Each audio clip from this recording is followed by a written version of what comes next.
Good day, ladies and gentlemen. Welcome back to our channel and welcome to another video where in today's one we're taking a look at the GitHub website. I'll be showing you how you can create your first or a new repository for a new idea. So let's jump right into it. First of all, make sure that you're logged in with your preferred profile on GitHub.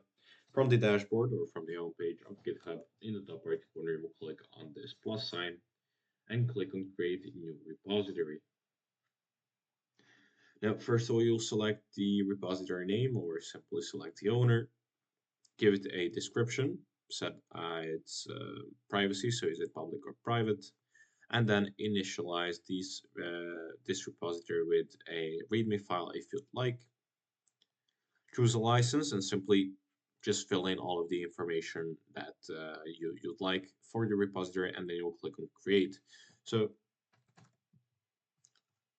click on this one, and now your repository will be created, and now you'll be able to go down here and to of course work on it as you'd like. That's it for today.